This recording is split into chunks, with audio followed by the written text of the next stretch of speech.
Hello, everyone. Welcome back to the L.A.M.E Book Club podcast. My name is Melissa. I'm Ellie. And we're back with another installment of Hot Goss with Unpopular Sauce. Oh, man, that'll never get old. Thank you guys for being here. We have another fun episode planned today. We're going to be doing part 2 of our I Can Fix Him, No Really I Can L.A.M E Book Club podcast version series. Yep, and we will be diving into the Massiverse today. Yes, but before we start, we have a Patreon. We come out with bonus episodes, early release episodes, extra episodes. When we're going through Caraval, we're doing a live book club, meeting everybody, talking about the book we just read, and we are now diving into Legendary. So if that sounds like anything you would like to do, hop over to Patreon. There's a lot more over there. Yes, and we don't have a review of the week, actually. Sad girl moment. We haven't gotten one in a while, which is fine. I recognize that not everyone listens on Apple products, and that is okay. And I don't know if this sounds pick me. I'm so sorry if it does. But I have some incentive for you to leave a review. Don't do it for us. Do it for him. Oh my gosh, how long's he been there? He's been here the whole time. He's such a sweet, sweet boy.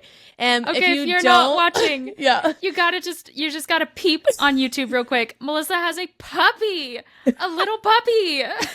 Yeah, so if you don't follow us on Instagram and you don't know, my dog had puppies a couple weeks ago, and this is one of her sweet, sweet babies. I named him Reese.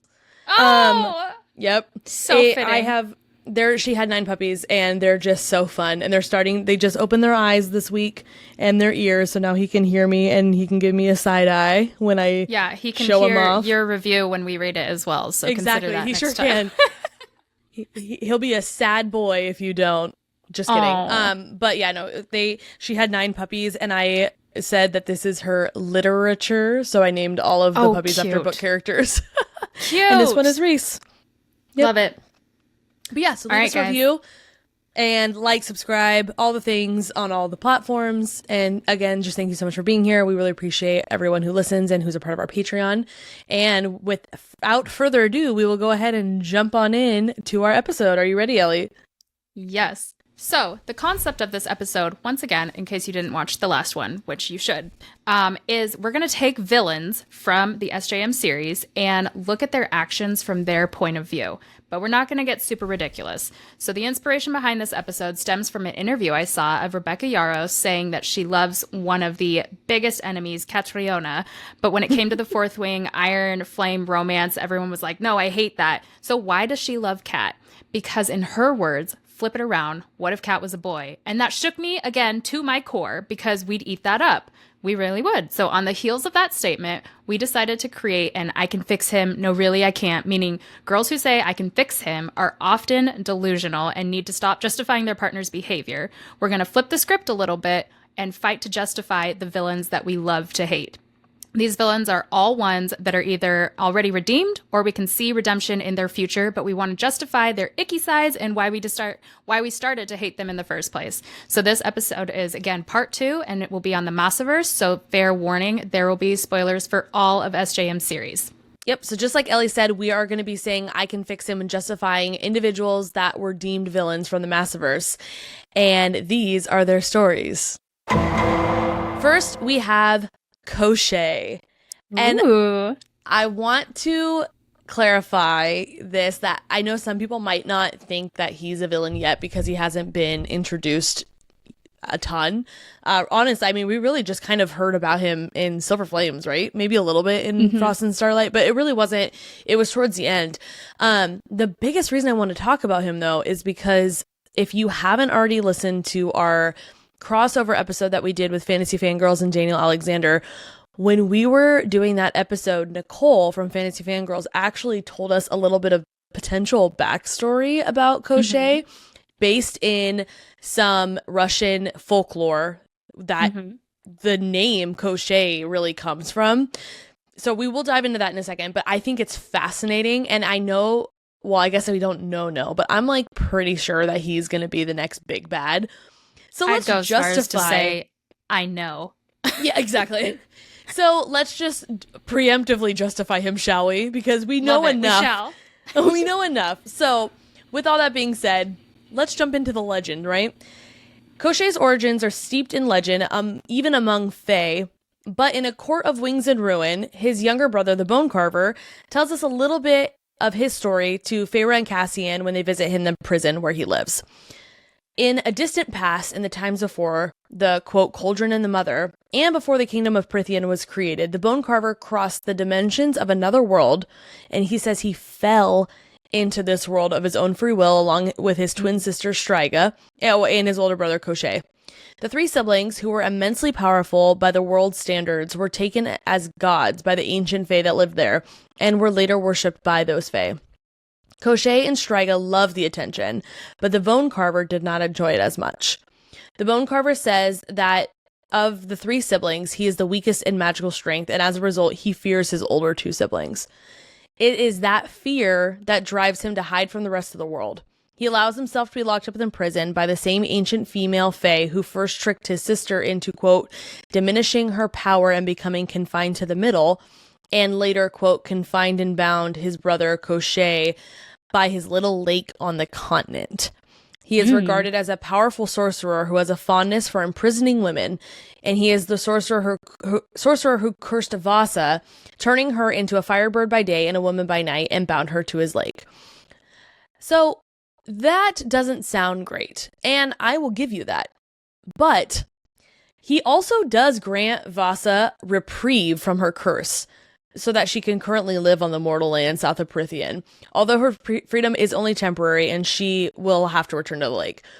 I don't know about you, but granting someone leave doesn't sound like something it's super... Well, I don't know. I take that back. Hybern did grant Amarantha leave to rain terror on Prythian, but Amarantha wasn't a prisoner, and also that's not the reason Koschei let her leave. So that is your argument. Point. Was your argument going to be that someone who is evil wouldn't necessarily let someone take leave? That's exactly where I was going until I countered my own brain. But then I recountered it again because we don't know his reasonings behind it yet, like why he let Vasa go. He could have been nice. Well, but he's imprisoned this girl. And also, just gonna throw this out there, I know I have this in our notes for later on, so we will probably bring this up. He didn't go out and get Vasa, though. The other queens sold her to him. So, yes, does he have her imprisoned? Did he turn her into a firebird? Yeah. Are those not great things? Are those not great things? No, they're not. But it's not like he went out seeking someone, kidnapped her, and then did all those things. It is slightly different when approached by other people. And he did still grant her leave. We don't know his reasonings, but he did. And he knows, he's got to know her to some extent. We don't know how long she hasn't been there for, that long. But, he's got to know that she's not evil. And so, granting her leave, again, she's not going to do what Amarantha did and, destroy Prythian. We don't know his angle yet. Well, obviously, we're going to get more. But, based on what we do know, that doesn't sound like a bad thing. It sounds like a kind thing that he's doing for her. Yeah, I could see that. In order to understand more of the potential of Koschei, though, we have to understand where SJM most likely drew her inspiration. So, Number one, Koschei, the Deathless, is also, that name does not sound the most gentle. No, but this is in Russian folklore. This isn't in SJM. Koschei the Deathless is a malevolent, immortal antagonist in Russian folklore. Koschei is an evil, shape-shifting monster who can take the form of a man, snake, tornado, or monster. He hides his soul, which makes him nearly impossible to kill, in a series of nested objects, such as a needle in an egg and a duck and a hare in a chest. The chest is usually buried or chained on the island of Buyan in the ocean. Buyan? Is that how you say that? Your guess is as good as mine, Ellie. It's Fair. Buyan. I'm sure someone will correct us, and bless you for doing so. It's true. Give me the next point. I'm so bad. Koschei can only be killed if the objects containing his soul are destroyed. For example, if the chest is opened, the hare will run away. And if the hare is killed, the duck will try to fly away, etc., etc. So I liken that in my mind to Russian nesting dolls, and that's kind of layers of his soul are hidden in each. In the folklore stories that include Koschei, he is usually competing with a male hero for the love of a woman. And truthfully, can you imagine how exhausting that would be? Like, I picture I picture Koschei venting in the villain support group in Wreck-It Ralph.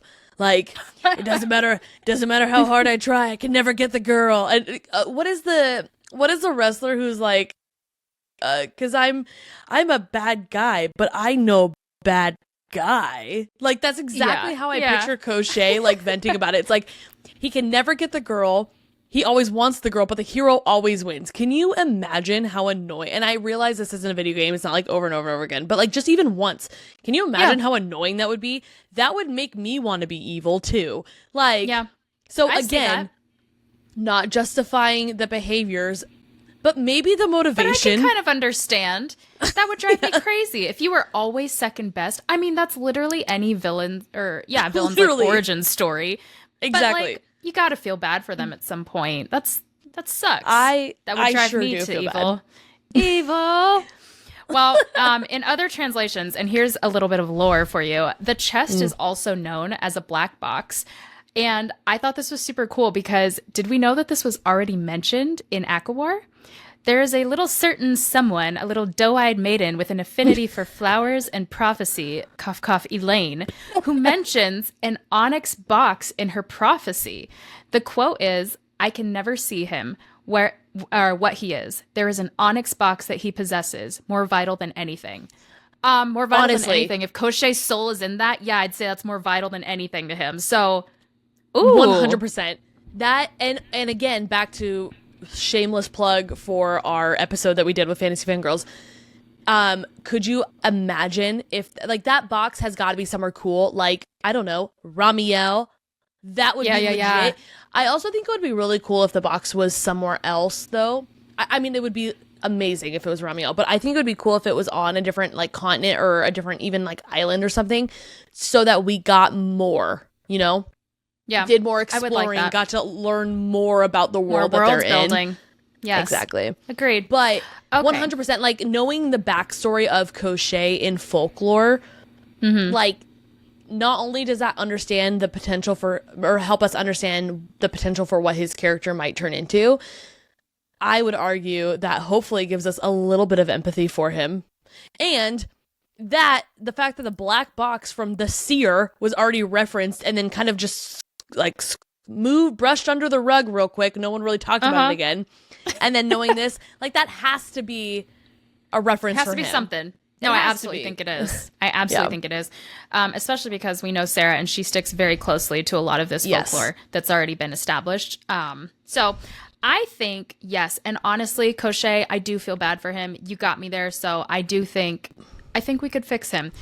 And before we go into the next one, I do want to just get a little nerdy for a second. So this doesn't have much to do with defending Koschei as it does just geeking out about the lore and theories I found on this. But because we're talking about him, I just wanted to drop it in some episode somewhere, and I doubt we're going to come back. So knowing this background about the Russian folklore, I think a mix of that and Elain's prophecies are giving us the plot too, if not the next acotar book, one that's coming in the future after that.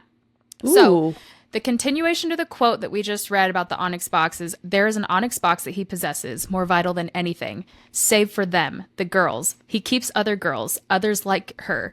But she, by day she is one form, by night human again. So we know that he's for sure talking about Vasa at the end, right? But who are the other girls? Moreover, when Elain talks to Lucian in that really awkward conversation where she's lucid talking to him, but then she looks out the window and she starts talking kind of crazy with her seer situation. We get the feeling that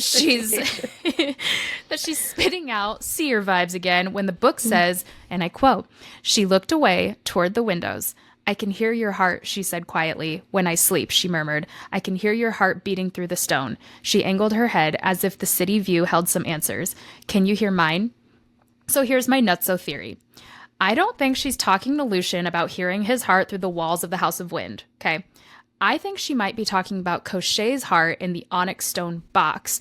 And when she says, "Can you hear mine?" I wonder if this is foreshadowed to the idea that Koschei, who keeps other girls, is planning on taking Elain and her heart. Or, here's another theory to that. Do you remember when Nesta went to the prison and she touched the harp and she was given this image of Fae and their children trapped in stone screaming to be, quote, let out, let out, let out? Do you remember that? Oh, yes. Well, now it's coming back to me. Okay.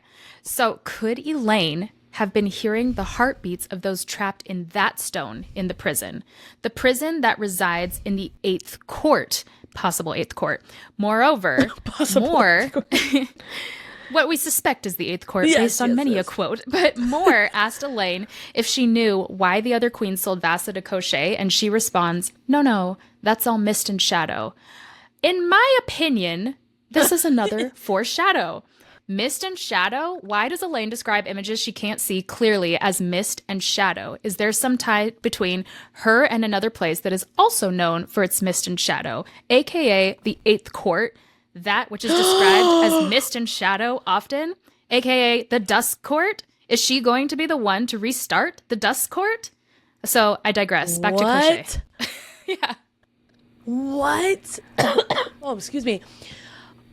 You just laid so much information out for me. I need a second to process it. I need to go back to the heartbeat thing. I debated making this another episode with you, but then I thought I might not have enough to keep going, so I might as well just plant it here real quick, just somewhere online.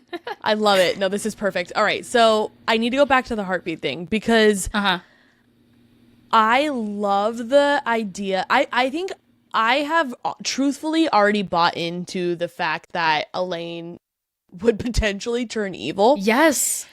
But I think that's my delusional desire for that happening. Not that any evidence has pointed to it.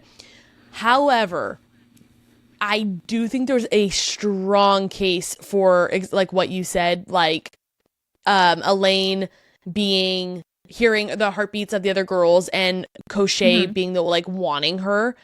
That because like you said, there's nothing SJM adds into any of her books is done by accident or like, oh wow, what a coincidence. I didn't even recognize that when I wrote it. Like all strings together. And the fact that other girls were mentioned, obviously that's going to come up. I think it's going to be a big point of contention, obviously, in the book. But just like how Rhys has like a heart for all the priestesses that were been through some things, and he gave them the library as like a refuge. I can't think of, thank you, refuge for to give them a purpose and something to do, but also feel safe and feel like they can live their lives. I think something similar is going to happen with the other women. We know Rhys and Feyre have a heart for girls like that, and everyone in the inner circle. And so I don't have any idea as far as like how it's going to play out, but I do think that the other girls being kept at the lake by Koschei are going to play a big role in their decision to free them, especially if Elain ends up being one of those girls. Like, it's okay, I want to get my sister, but also everyone else that's stuck. I love that side of the theory for the sake that we're talking about Koschei, so it's all in there, but I actually think I lean more towards the second theory I gave, where Nesta saw like the image of the children and all the Fae trapped in the stone screaming to be let out, and Elain somehow being connected to the Dusk Court through her hearing the heartbeats of the stone, because that story about Nesta seeing like the Fae trapped in there had no progression. It was just like dropped and then we moved on. And if we know Sarah, like you said, she doesn't just do things like that and then like, I forgot I ever wrote about it, we're moving on. So I really feel like that was some kind of foreshadow into what Elain is seeing. But that's absolutely. Just to me. That's just to me. I know. I just wanted to talk about the heartbeat thing with the other girls because of the like parallel to the women in the library. I absolutely think that will be probably more likely to happen. But I just had another thought while we were talking. I was just saying in the beginning of our Koschei thing about how I thought Koschei, like, it's weird that he's letting Vasa go. Like, we don't, she's not evil. We know she's not going to do anything. We don't know a lot about her, though. What if somehow he did corrupt her? And what if Vasa is the one who takes Elain and goes back? Because we know it's temporary. Ooh, yeah. I don't think that. I don't know how much I buy into that. No. Hold on. Stay strong. Because who is Vasa getting close to right now? Lucien. Someone who inevitably has very strong ties with Elain, whether she likes it or not. Ooh. Exactly. So something's that's why I'm gonna like, happen. it's weird to me that he let her go. And truthfully, if this ends up being what happens, then we might have to strike the record of our I can fix him, really I can, because then that's just messed up. Like, that's mean. He hasn't done it yet, though, so we can't say for certain. But it is odd that he, like, granted her leave for seemingly no reason, especially when, like, as far as we know, she's not doing anything for him. She seems harmless. Yeah. But don't they Bad all? guys don't before just they let people go unless there's some kind of agenda. So Yeah. you know what? I don't think we can fix him because I think no matter what, he's going to be there's no redemption for him. I don't know. Probably not. Probably not. I feel like we it's need not. more. I'm going to say let's put a pin in this one. Because we just need can we to know. understand his villain origin story? I guess that's the I can fix him. Can we understand it? If he Yes, never gets the girl, sure, I get it. But I think he's going to be a bad one. I just say we put a pin in it, truthfully. Okay. Because from what we know, based on Russian folklore, yes, I think we can say we can fix him. But we don't know how much parallels SJM is going to pull from that for our Koschei in this story. And we don't have, I'm absolutely contradicting what I said in the beginning of this episode, but I just think now that we're talking it through, we don't have just quite enough. We have a good amount of information, but not fully enough to know enough about, I said that like 8 times, just to know like how to I don't know. I say we put a pin in this one, and then once the next book comes out, we can revisit this and then say for sure, yep, or no, we cannot fix him. But that's where I land. And before we move on, actually, fun fact, did you know that the concept of the Horcrux in Harry Potter may have potentially been inspired by how Koschei protects his soul? Yeah. Plus, in the animated film Anastasia, it's also written that they drew from inspiration from Koschei as well. I learned that on the Rasputin. I learned that on the internet when looking up information for this episode, and I just thought that was cool. So I wanted to. I was singing Anastasia's soundtrack all day yesterday, so nice. Wow, that's well timed. What timing? Honestly, that's so random. No. Did you just Don't watch act it? impressed. I sing I'm it not probably impressed. every day though. Well, you should be. Then actually, you should be. Let's go into Eris. I take it down. I'm doubling down. Be impressed, actually. All right, we're moving on to Eris. And prior to this, we again need some backstory on Eris so we can really understand him before we decide, is he someone who can be justified or nah? Smash or pass, if you will. Eris Vanserra is the eldest son of Baron Vanserra, the High Lord of the Autumn Court and the General of the Autumn Court's forces.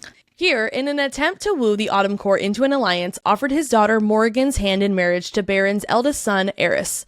Morrigan decided to escape Autumn Court, or decided that in an attempt to escape Autumn Court, she would lose her virginity before the wedding night with a bastard-born Illyrian named Cassian, so that she would not have to marry Eris. When Eris hears of this, he publicly refuses to marry her, claiming that she had been, quote, sullied by a bastard-born lesser fae, thus ruining Keir and Baron's fragile alliance. Eris later lets it be known that he had actually ended his engagement with Morrigan because he knew she did not desire the union between them. Not because he was disgusted at her union with Cassian, but he had to make a public show in front of Baron and his brothers, most likely so he wouldn't lose his position of heir. Eris needs to remain heir to change Autumn for the better when Baron finally dies. In response to Eris, though, like saying she was sullied and ending their engagement, Morrigan's father left her on the Autumn Court border stripped naked, having been tortured by them, with a note nailed to her womb that announced that she was Eris's problem now. Eris, however, while out with the guards, saw her and demanded that they not touch her, knowing that she would be stuck in Autumn, aka a life she would have never wanted and did not choose, if they did touch her, according to Autumn laws. They listened, albeit hesitantly, and he left her in the woods, where she was later found by Azrael and taken to Valaris to live with the Inner Circle. And I cannot remember if this was confirmed or not, but I bet you, knowing that Eris did all this intentionally and like told his guards not to touch her, and that he knew she didn't want to be there, and he really didn't actually care that much about what she did, it was more or less he needed to use that as a reasonable explanation for him denying their or like ending their engagement. I will bet you that we learn that Eris had like secretly or anonymously somehow summoned Azriel to find more, just like how he did with Tamlin to find Lucian when his brothers were chasing him to kill Lucian after the whole I can't remember her name, Jasminda thing happened. Yeah. And that's why Tamlin got Lucian and gave him sanctuary, and that's how we end up in the Spring Court. Anyways, so I would not be surprised if we end up learning that about him later on too. I'm going to say something bold and just let it be known that I do have love in my heart for each and every one of you. But if you do not think that Eris is misunderstood and not actually a bad guy, I fear, are we reading the same book? Because there's no way. The amount of like secrecy around his story, and I just can't tell you the whole story, and Moore knows, she knows the truth. Things like that, those kinds of itty bitties left around the book. This man is not, he is a Reese point 2.0. Not Reese 2.0. point 2. 1.0. A Reese point 2. A Reese point 2. This one honestly is like, adding Eris onto this list truly is even kind of a stretch, because I think it's fairly obvious that he is going to be someone who we learn is just misunderstood in the same way Reese was. Reese point 2, if you will. I don't think he's going to be quite as changed or, you know, I don't think we're going to love him quite as much as we love Reese. I think there's still going to be some kind of like edge to him, but I agree. Like it is a little bit of even a stretch, I think, to include him, but it must be done. It needs to be noted. We need all the evidence dragged into one place, so someone who maybe doesn't agree or doesn't think so can then form an educated guess based on everything we're providing. So based on our very confident opinions. Okay. And I know what you're all probably saying, to play devil's advocate, but what about when he attacked Lucian and Feyre as they were making their way to the Night Court? Because that did happen. We can't deny it looked a little dire. But I hear you, and I'll raise you the fact that he can't fully show his hand to his dad or his brothers. In fact, after capturing them, Feyre notes that he isn't really trying that hard, right? Stating, I knew that these binds would burn if Eris willed it. And because of this, they were able to escape and avoid being taken back to the Autumn Court to be tortured or even likely killed by Baron. Yep. Eris also stated to Rhysand and Feyre that he refused to participate in the torture and death of Jasminda, Lucian's lesser Fey lover, that, quote, it was one thing that I never denied, or it was the one thing that I have ever denied my father.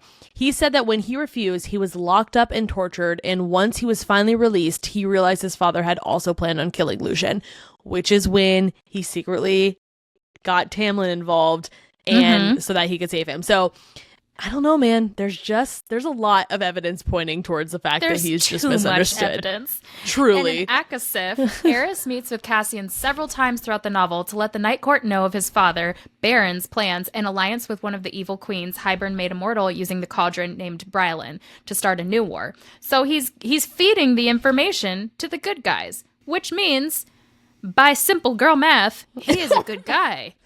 Eris first meets Cassian when he visits the human realm and inquires if Vasa, Jurian, and Lucian know anything about a missing patrol of his men who have vanished. Eris later reveals that he knows that they have been taken by the old queen, but wanted to see if the humans knew anything more.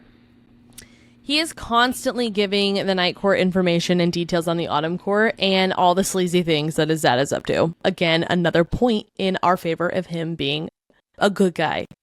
True. During the celebration in Hewn City, Eris dances with Nesta. He is taken with her and approaches Rhysand and offers him anything in exchange for her hand in marriage. Now, this, I will admit, a little sleazy, a little icky for me, but he knows Rhys is using Nesta as a political pawn. He says that he has his own reasons for wishing to wed her that he does not care to share. Eris leaves the celebration after Rhys tells him that he will consider his offer and ask Nesta. Honestly, Ellie, what do you have any idea what you think he could possibly, like, what his reasons are possibly for wanting to marry Nesta that he doesn't care to share? Or are you just kind of like, I'll just wait and let Sarah tell me? You know, I never even thought about it. I was just like, maybe I think just like subconsciously my thoughts were, he just wants her power. That's why he doesn't want to share. But so that's now knowing he's maybe not the bad guy, it could have been anything else. Literally. And that's kind of what my mind went to initially as well, is I'm trying to remember if she had even like shown her powers yet at that point. I believe she had at that point in Akasif. I don't remember if obviously she has, because this was after Rhys had given him a made weapon that Nesta had created as like, again, to just strengthen their alliance and stuff. So I think power absolutely had a big part of it, because we know that ultimately his biggest drive and his main goal in life is to overthrow his dad to become High Lord of the Autumn Court. I wonder if I think everyone would be up in arms if he ends up turning out to like seem like he's a great guy, but then after he finally takes over as High Lord, if we find out that he's actually is sleazy and we think that he is exactly what we initially had assumed about him. She snip snap snips us. She snip snap snips us. That would, and then like once he's High Lord, we learn that he wanted Nesta for like to become High King. I think that's a stretch. I really don't think that's what is happening, but it's something to call out. It's just something to point think out. About. Yeah. If he's going to be the villain that we have to justify, then we do need to paint him as the villain, I guess, first and foremost. So, yeah, could he be? Exactly. Yes. Is it likely? I'm going to argue no. But I do have a thought, another theory, a nutso theory, if you will.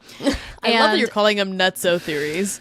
Thank you. I don't like the word crack theory. I feel like I fall into The Office, that quote from Ryan when he's talking to Pam and she's like, oh my gosh, their breadsticks are like crack. And he's like, really? Crack? How about use something from your world? Like knitting? I don't know. So I feel like I don't want to use crack because that's not from my world. It's not my world. Can I be a little nuts? Yeah. I have some peanuts in the pantry, so this seems like it fits. Yeah. Okay. So my theory, since we were on the topic of Elain and her prophecies, right? She has one that is devastating to every reader ever, that talks about when Cassian says, oh, it's going to take a lot more than that to kill me. And she says, no, it won't. I think that Cassian is going to die. And there I said it. I don't want it to happen. I'm first to stand in line saying, please, Sarah, no. But I do think it's going to happen. And I think that Eris is going to get this redemption, but that he's going to end up with Nesta in the end, because oh my gosh, they're not terrible together. I think we have a lot of people that ship them. What if I don't know how this would be possible, but what if Eris somehow had access to a seer as well? So he saw them in the end. That's where I was going with that. Yes. No. He maybe not necessarily saw them together in the end, but like he just knows what's going to happen to Cassian, and he wanted to get Nesta out of it to spare her. Oh, chills. The ultimate good boy. Like, that would be. I'm crying already. I feel so sad right now. That's devastating. I don't know how I feel about that, because on one hand, I'd hate Cassian dying, and like that's her mate. It's not like the same as just a random how like much someone you would dying. Devour that book though. Number oh my gosh, one, I would. Reading about Eris's redemption and that nothing we thought actually happened really happened, which we all kind of are predicting is going to happen. But then not only that, Cassian ends up dying, and then Eris swoops in as this like, I'm going to help you, and they start off as friends and then maybe enemies to lovers situation there too. No, I think if anything it'd be like a hate to love, but he's not redeemed yet, and then he's the one who reveals to Nesta all the truth of what actually happened, that he's not actually a bad guy. A Rhys point 2, if you will. Come on. Point 2.2. Oh my gosh. Well, I actually think I would too. Oh my gosh. Do I want this to happen? Do I actually want Cassian to die? Am I saying that out loud? No. I don't, but I do. I don't want him to have to die, but I do want that for Eris. I think that would be so cool. I know. And I would miss Cassian as an individual so much. Like, not just Cassian and Nesta. I would feel sad for Nesta, definitely. But and the inner circle. Cassian as his own person, kill me. I would be so sad. Oh my gosh. Well, and also, like, the ramifications that his death would have, not just for Nesta, but the entire inner circle. That would kill Rhys and Azriel. Like, that's their brother. And Feyre has gotten close with it. You know, I just, that would be a really hard thing to do. And look at us. we're just girls who complain that Sarah never kills anyone, and then the second we talk about her potentially killing someone, we're like, no, she can't. God, Sarah, I hate you. All hey, right, pot, well, meet kettle. I had to throw that in this episode. I've been doing it on all of them lately, but you really have. It's good though. Well, I have one more point for Eris really quick. But also, again, in Akasif, he maintains that Morgan knows the truth of his actions and tells Cassian that he isn't the person that he wants, or that he isn't the person he wants to explain himself to, hinting that there is more than what Moore is telling them. And honestly, if her power really is truth, then I fully believe this to be true. And I guess since we're talking nutso theories, this would actually 100% lead into the theory of Moore being the villain in an upcoming book. I don't know if it's the next one or whatever, but of her turning kind of like rampant. I don't even know what to say, but like of her turning into someone that we've then learned not only controls the truth, but like can hide it and warp truth. We talked about that on a previous episode on like, we don't really know what the power of truth is. So until we learn more about what that means and how she possibly knows that, if she can hide the truth from people, like that would be messed up. And I think that would be a huge rift between her and Rhys. Yeah. And so maybe that could be more the direction that it ends up going in. And Eris is the good guy because everything he has said has been accurate. And we learn that Moore has been painting the picture maybe differently. I don't know. But I can see that. Just something to point out as well there. See that. I don't know how much I want that, but it's been said on the internet, so it's worth repeating. How many chills I just got from our previous conversation. I'm going to say I want that one more, but this would not be a terrible situation if Moore became the one who betrayed. So can we just take a second, since we are talking about Eris, can we fix him? I just want to take a second to compile the quotes from the book that defend all of our thoughts on why he actually, we don't think he's that bad. And he says, I don't know who fed you those lies, Morgan. He says, you know nothing about what happened that day. Nothing. Eris must have sacrificed something big to spare Moore from her father's visit, says Rhys. I wouldn't have touched you. You know why, or I knew why you did it. There are forces at work you have never considered. P.S. Each one of these is a different quote, so bear with me. Figure it out. You left her there to suffer and die, Cassian spat. Eris sneered. Did I? Perhaps you should ask Morgan whether that is true. I think she finally knows the answer. None of us are as lucky in your friend. None of us are lucky in our friends' family as you, Rhysand. And that is from Eris as well. And then, why did you leave Moore in the woods that day? Why does it still matter? Because it doesn't add up. You know what a monster your father is, and you want to usurp him. You act against him in the best interest of not only the Autumn Court, but also of all the fairy lands. You risk your life to ally with us, and yet you left her in the woods. Is that guilt that motivates all of this? Because you left her to suffer and die? And he says, there are few things I regret. That is one of them. Perhaps one day, now that we are allies, I shall tell you why. What it cost me. What did it cost him? Eris, what did it cost you? We are all waiting to know. I'm dying to find out, quite honestly. So, based 100%. On all of those lines, we can justify fix him 100%. Yeah. Absolutely. I actually would argue that he's fixing himself, and we are just along for the ride. I think he's fixing us. I think we're the ones who've got it all wrong. All right, give me the next one. All right, so next, I want to dive into the Elders of Terrasen, but specifically Lord Darrow. So let's put on our Throne of Glass hats, shall we? And again, just some backstory so that we can fully understand before we dive too much into this. Waylon Darrow, often simply referred to as Darrow, is a Lord of Terrasen who served as a steward for the country during the King of Adolin's reign. Darrow was King Orlon Galathinius' lover for decades before the fall of Terrasen, and since Orlon's death, he has become a cold, hard bastard, but still a fair one, according to Adian. The only thing he saved from Terrasen during the fall was the King's Flame. Hey, I'm wearing my King's Flame sweater. How about that? You sure are. When Elain returns to Terrasen in Empire of Storms, her and her court meet with Darrow, Murtaugh, and Ren Allsbrook to discuss her return to Orinth and plans for the war with Erewhon. However, the meeting does not go well. Aelin becomes angry at Darrow when she reveals that according to the laws of Terrasen, she is not actually queen. It is clear that Darrow wants to protect his country from the incredibly dangerous court of Aelin. And this is where I want to first introduce you to Darrow's perspective. He has been keeping Terrasen safe and doing things according to Terrasen's law. He has been the steward since Orlon died. So a while, he has been running things. Something I bet his late lover and king held dear, which is the law that he has been running things according to. Ain't that the truth? Then, all of a sudden, this young 18 or 19-year-old fae with a crazy reputation and a seedy past, who also happens to be the niece of his lover that was long thought to be dead, assumed she'd just come and take the throne.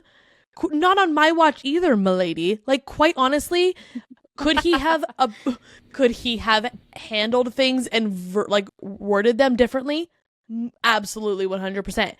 Was it a responsible decision to do that and absolutely, to not let 100%. Also 100%. You know what? I'd actually even argue, I don't think he needed to word it differently. I think I did. I would even argue that he was in the right to have been as angry as he was. But, there is also the fact that you really don't know someone until you know them. But he was learning about her reputation as she was traveling all over the place, raising hell. So it's like, yeah, I'm not surprised that he came in hot and angry. Like, you are not about to just name yourself queen of this land. Goodbye. And now, Darrow did rub me the wrong way because obviously we were in Aelin's head and we were on Aelin's side and we saw her story. And we just wanted her to get back home. 100%. But I do think that, especially who she is, it's not like she's just some random young girl who's like trying to claim that she is like, there was no one was denying that she is who she said she was. I think knowing that he was, or that she is his dead lover's niece and truly like has a right to the throne. It's not like she's just making something up. I do think he could have handled it with a lot more tact and grace. However, like we were just saying, I don't think that means he was in the wrong for what he did. I think it was just, he absolutely could have approached it a little bit more delicately.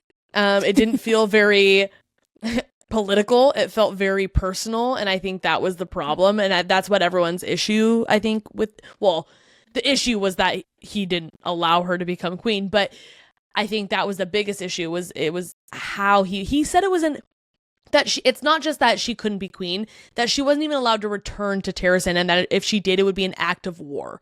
Like, that's a little extreme, like kind of ridiculous. But I do think that having putting his foot down and being like, no, like, actually, let me explain to you, since you've been gone for so long, how this actually works. You need a vote from all of the lords in order to be brought or allowed to take your throne. Like, yes, you have a legitimate claim, but there are checks and balances. And right now we're going to have to check and balance the situation because I don't think you're ready. I absolutely get that. Another point for him is Evangeline. Sending her out to be his messenger to distract her from the war. Sweet. That's so sweet. You can't even tell me that's not sweet. Darrow begins to think of her as something like a grandchild. Any old man, any tightwad old man that takes in a young girl and treats her as his grandchild, immediately, yes, you have risen up to my favorite character. I can't get enough of that trope in movies and books. I love that. He asks Lysandra if Evangeline may become his heir. Lysandra agrees, and thus he forms a deeper connection with Evangeline, asking her to be his heir as if he didn't have any children of his own, and also wanted an heir for his hold. So I love that. That was so sweet, because that's after this point, Lysandra's already been approved. I don't know. She's like lady of whatever that other land is. So technically Evangeline would be her heir as well. But then for her to then also have the security of being Darrow's heir, like, that's sweet. That's just so cute. I can't handle it. Especially since realistically, like, Lysandra and Adian are going to have kids. Like, so someone else could take over that other land. That is true. I didn't even think about that, but yes, you are right. Yeah. And so, I don't know. One last thing to point out, and truthfully, this is not in his favor. I do think that there was a lot going on, like I said, just personally, obviously, with Darrow. And that absolutely came out in how he handled things. I think it was a very, very terrible, the way he handled the war once that we've moved on. And like, it was, that to me showed that he was just being petty and I don't necessarily want to say didn't want to let go of the power. I think there maybe was elements of that, but I think it was like specifically he didn't want to be proved wrong, which is a pride problem. And that is why he like wouldn't allow Adian to lead the armies, and he wouldn't allow I forgot about that. He really was and like stickler. How he kept saying that like all the lords had to approve on things, but like the lords he was referring to weren't even there.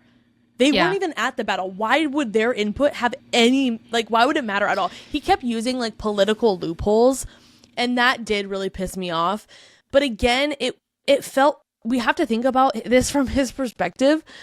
He was charged with caring for Terrasen, and while, albeit the choices he made were the worst possible decisions for Terrasen, could you imagine how difficult it would be if the person you were in love with and shared your life with passed away, and then you had to take on this responsibility of caring for this entire people group that you did not otherwise would not have had. It wasn't necessarily something you were raised to like know how to handle. And then you're doing your one. Well, and then you're doing your best, and then this like bratty teenager comes along and tries to take everything from you, and you're just desperately trying to make good decisions, and you are just you see tunnel vision when it comes to this girl and her group and you really think that they are going to be the worst possible thing for your country and the people of your country. Like, yeah, like you can also be like logical and realize like, I understand that these decisions might not be great, but at the end of the day, at least it's not them making these decisions, and at least, I don't know. Like, again, I'm not saying it's right, but I think that this is a really good one, because I feel like at first I was like, no, Darrow sucks. And then you made your points, and I was like, no, Darrow's totally justified. And then in the middle there, something happened where I was like, no, Darrow sucks. Like when you were talking about how Adian, he wouldn't let Adian, lead and do what he needed to do. Yeah, I was like, what? Why are you so? It just stems from pride. But then I'm like, no, I get it again. So this is a good one. You got me back and forth. I like it. Snip, snap, snip, snap. Yeah. Honestly, I think where I land on this one is we can fix him. I think he showed enough promise at the end with Evangeline. We can fix him. Yes, I really do. I think that's where we land. All right. Tamlin. Yes, let's do it. This one is a red button topic, I think, for a lot of people. I really think it's split 50-50 on people who absolutely hate him, think he's the scum of the earth, and people who want a redemption for him. Maybe not 50-50, but there's a large group of people out there, Ellie included, that want a redemption for Tamlin. I do, because you don't just write a whole book, get me so invested, and then drop that character. He had so much more depth to him in book 1 than obviously book 2. And now Rhys is, again, obviously a lot better for a certain character.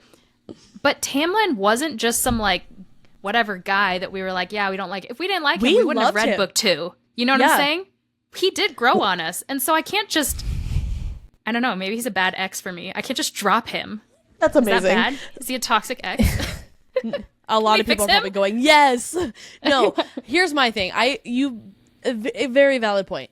Tamlin is one of those characters that like, and I know there's going to be some people that are like, I never liked him. I always knew Rhys was going to be the good guy. Okay. Congratulations. No, you didn't. But also, okay. I think I get salty whenever anyone says that, because I was so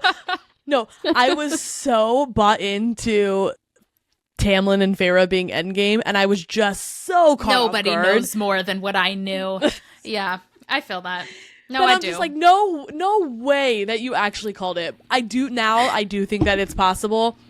It just is annoying to me when people feel like they have to call that out. I will get off my soapbox. For 90% of readers, we all bought into Tamlin and Feyre being endgame. And guess what? Unless you looked up the fan art like me on book 1, and I was like, yeah, idiot. Why isn't she? Who is this?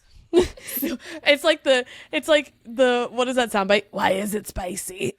Yeah, no, it was more like the soundbite. Oh no. Oh no. Oh, that too. Captain Holt. Oh no. Yeah.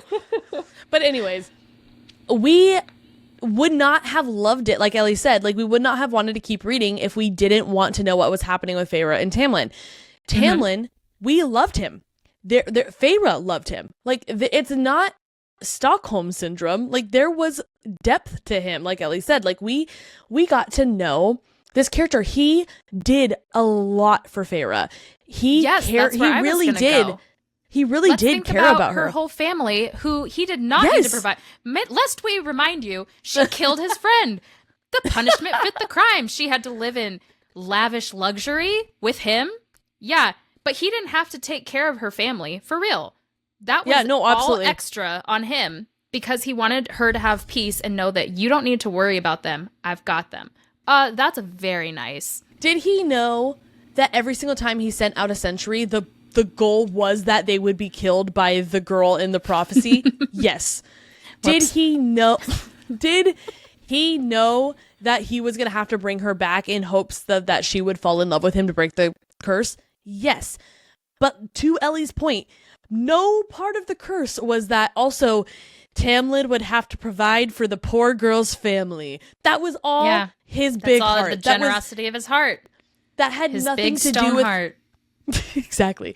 That had nothing to do with the prophecy. That had everything to do with him loving Feyre and not wanting her to be stressed about her family being taken care of. Also, you know how one of the big like plot lines of why we love Rhys and Feyre, not why we love them, but one that aided to it was that Rhys wanted Feyre to learn how to read. Yes. Tamlin was trying to teach Feyre how to read. We all forgot about that. Not well. Not well. But the intention was there. Yeah. Yes. And also, it is the heart that counts. He, too, was going through PTSD, lest we not forget that. It was not just Feyre. And I think that is where a big portion of the audience will split and be like, no, he didn't need to treat her like this. But he was dealing with things the best he knew how after dealing with not exactly what she went through, but his own form of PTSD. He watched it. Yeah. He watched her die.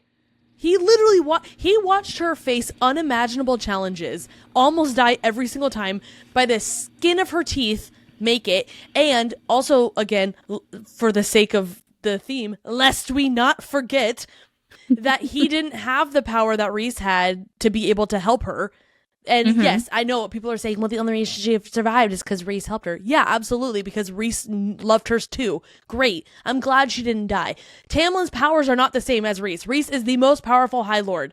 It's not that he didn't want to help her. It's that he could not help her in the same way Rhys was able to help her. So we just have to throw that out there as well. And I also hear the argument of, well, he just stood there and watched. The boy thought he was doing the best he could. If he... The whole curse breaker thing stemmed from a girl who loved Tamlin. He was doing his darndest to not show Amarantha that he cared about this girl, to protect her.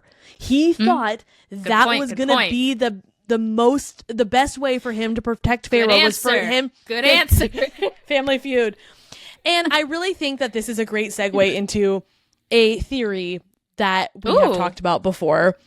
As to, again, not to justify his behavior, but to explain it. And if you haven't heard it, we said this a while ago, the reel kind of popped off and it was really fun, but it's that a theory that Tamlin and Amarantha were actually mates. We know that Feyre and Tamlin are not mates. Clearly, she's mated to Rhys. Tamlin and Amarantha knew each other way before all this happened. Amarantha knew his family, and we know that Amarantha wanted Tamlin. She was using Rhys, and she liked to literally play with and mess with people's lives and like all the other High Lords and the courts and stuff. But she wanted Tamlin, which is why she made him the like object of the desire of the person who could potentially break the curse, because he wanted to kill, or she wanted to kill whoever loved Tamlin. Because why? She wanted him. I'm not going to go so far as to say she loved him. I don't know if she was capable of love. But she wanted him. So that is there. We also know from good old Reese boy that mating bonds can be rejected. However, they are generally rejected by women and not men, because men typically will feel it on a more primal level. But it's not impossible. He said typically is like rejected by women. It is not impossible for a man to reject a woman. And Tamlin really thinks of himself as a good guy. And again, we do see that. He does try his best. He tries his best for Prithian. He tries his best for Feyre initially. He is trying his best. Wait, and also, so on the note of Reese boy, he did say he thought Tamlin and Amarantha were mates. When? I don't remember that. I'd have to look it up, but it is confirmed. Oh, excellent. Do you want me to look it up that's now? Fun. No, it's fine. I believe you. Okay. So that's excellent. Adds to more weight to my theory. But what I really think happened is he recognized the mating bond. Absolutely, Amarantha would have recognized it as well. And she was just so sick and sadistic and twisted. I think, again, another reason why she would have used him as part of the curse. Especially if she knew that they were mates. I'll bet she thought it would. That's why she had made that the curse, and like what would break the curse is because having the curse be someone who loved Tamlin would be the person to potentially break it, because she thought that no one would be able to love him since they were mates. So in her mind, it would be like, oh yeah, no, like that's... And why she'd have so much more like personal vendetta against Feyre. Exactly. Oof, imagine. Ugh. So, well, anyways, all that to say, points. I think they knew each other way back when. He knew that they were mates, but he did not want it. He desperately did not want that bond. But Amarantha is Amarantha, and she's not going to let things go, clearly, under the mountain. And so I think that once he met Feyre, and he's doing his best to break this curse, but he actually legitimately did fall in love with her. I don't think anyone's ever questioned his love for Feyre, at least initially. And I think he was just trying to make it work so badly, since he did not want the bond with Amarantha. I've heard people make the argument that you can't kill your mate, and we know that at the end of the day, Tamlin was the one to give the death blow, like the final stab through the throat or whatever. Or didn't he like bite her throat in his beast form? I don't remember, but he was the one ultimately to take her life. And I'm going to be honest, I don't remember that ever being mentioned specifically, that you can't kill your mate. I do think it would We'd have to follow up. I do have more, though, on just the fact that Tamlin, from his eyes, like if we literally step out of Feyre's head, step out of the books and kind of in general, but only put ourselves in Tamlin's eyes and in Tamlin's head, he was in love with Feyre. This whole conundrum happened with Amarantha. They get out of there. They're in love. They're going back home. They're both dealing with PTSD. This pesky night court boy keeps showing up saying that they have a deal. I would be so insecure to start. And then, Feyre's not doing so good. So you allow your only other lady friend to help her out, which wasn't the best situation because Ianthe was not awesome. But he doesn't necessarily know that. He just thinks she's there to help. And then Reese takes Feyre. How would you react? Your significant other has been taken? Not taken by anyone, though. He only knows Reese by the mask that he wears publicly. He doesn't know the version of Reese that we got to know in Akamath, that who's not actually this big bad that everyone thinks he is, and he's actually a sweetheart.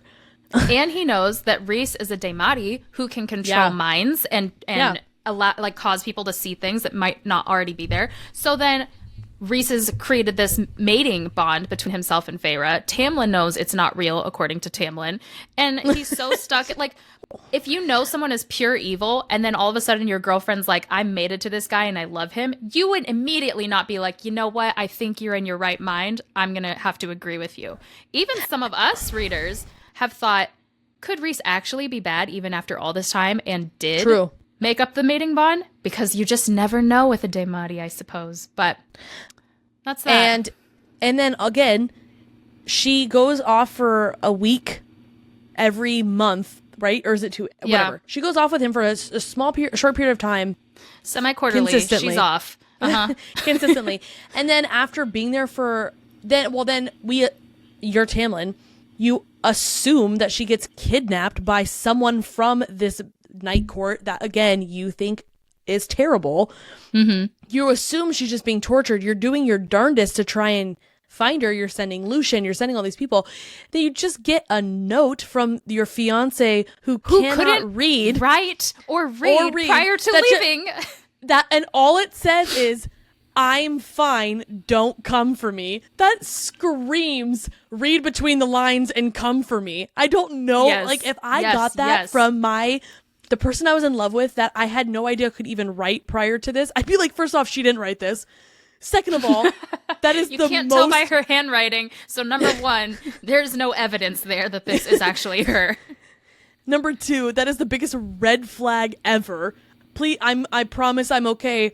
Please, please, please don't come and get me. Like, absolutely, I'd be like, all right, so what she's actually saying here is, I'm not okay. Tamlin, do what you must by any means necessary, even allying with Hybern temporarily to come and get me. That's exactly what I would have read if I was Tamlin. Man, I cannot not justify him, especially stepping into his shoes, thinking about that, just the fact that no matter what she might have said, no matter what, like, he's in his own mind. His enemy took his gal, his little lady, and he needs to save her at any cost. Like, allying with the enemy, which he didn't, get her sisters involved in this. Ianthe did. So he wasn't necessarily involved in that because he didn't even know. Yes and no.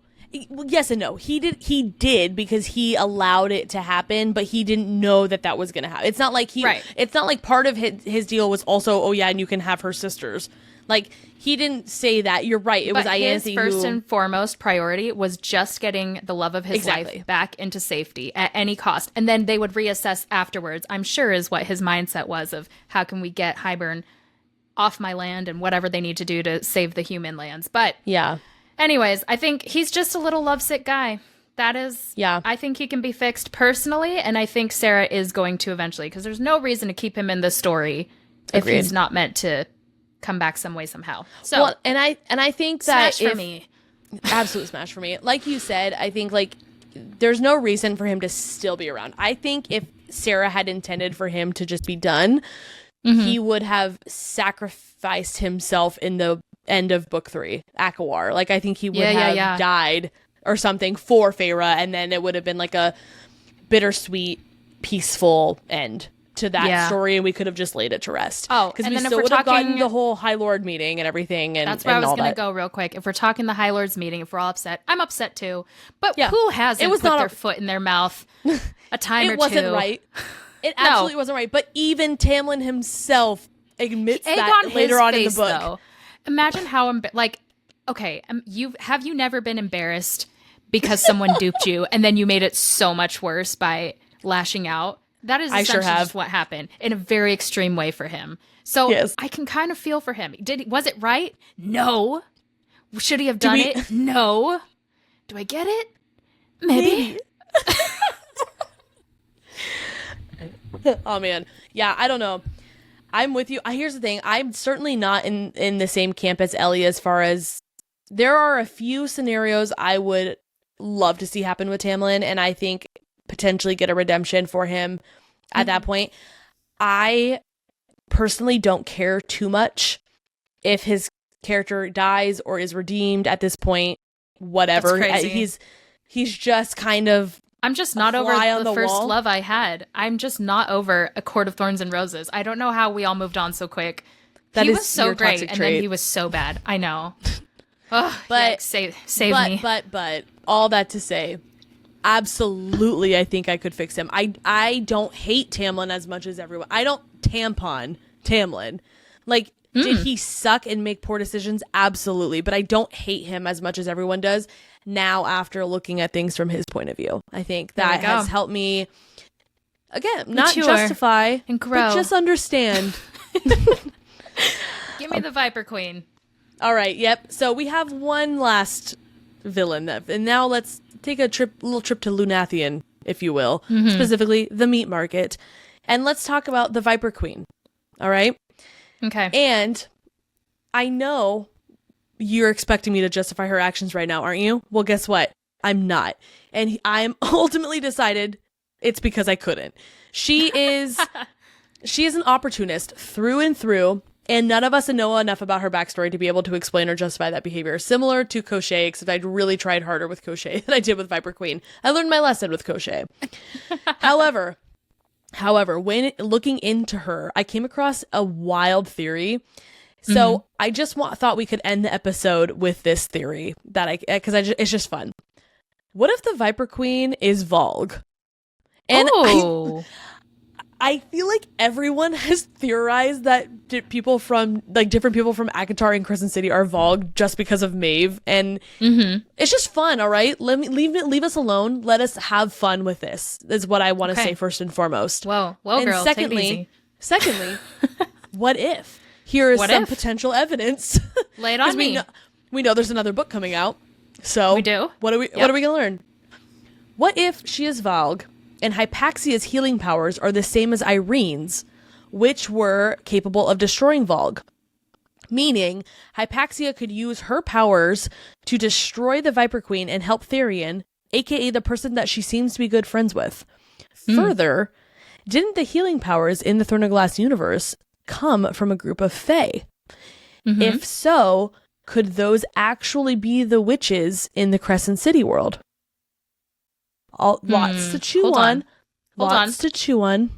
Didn't the healing powers in the Throne of Glass universe come from Fae?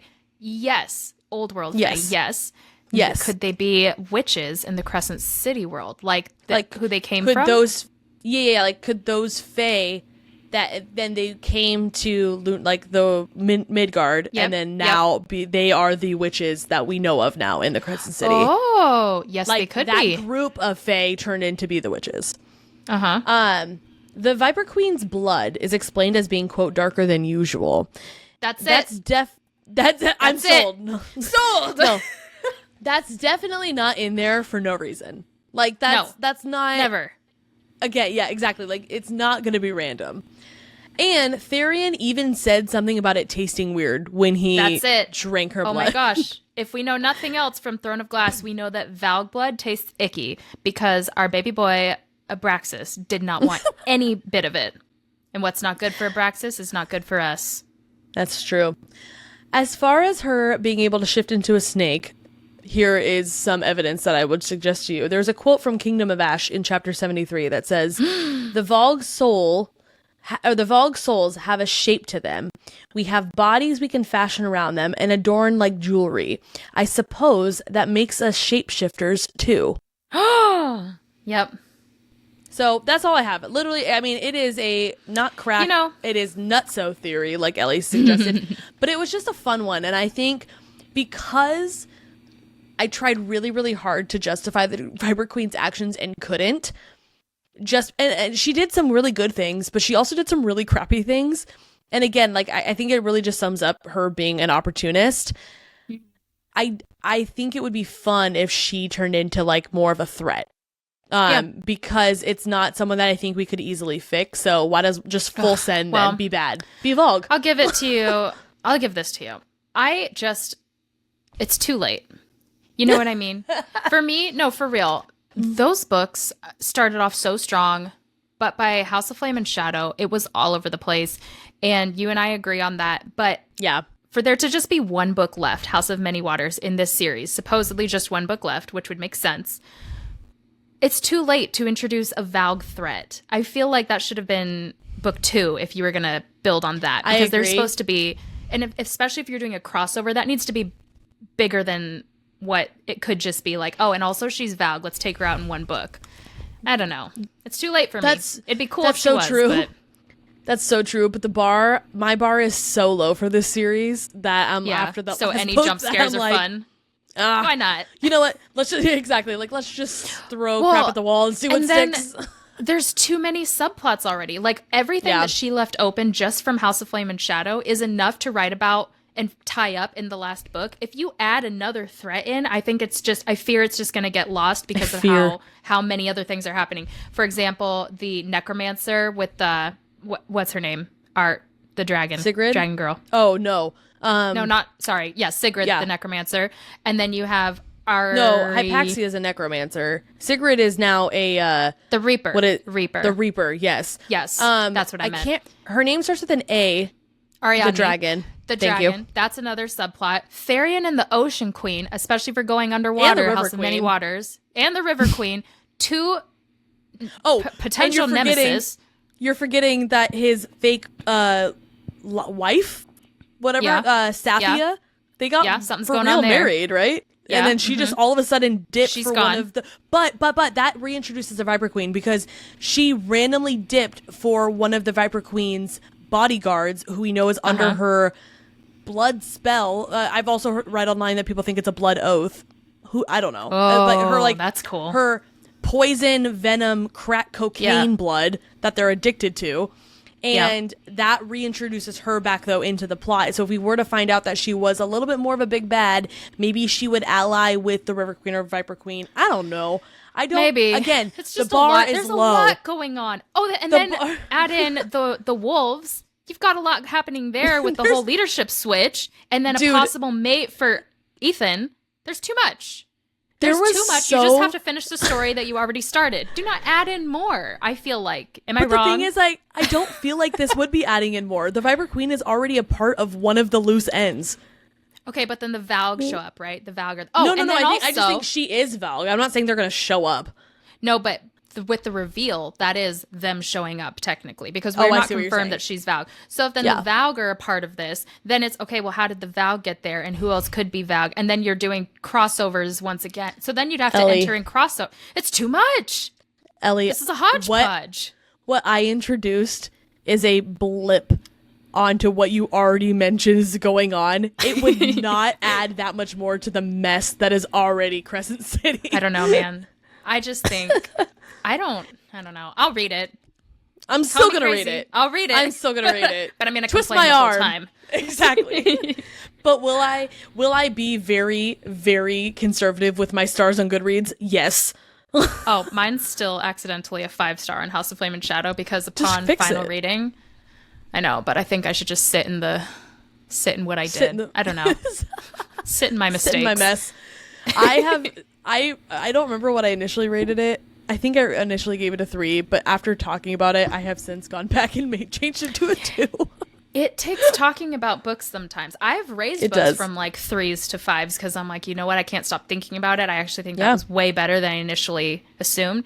Sometimes you just got to marinate in it, but you should always go back and fix your stars, and that's the lesson. So catch me doing that today. A good portion of my Goodreads reviews have been revised a few weeks after they were like. I should start writing down my initial review versus my 2 weeks later review. I like that. Yeah.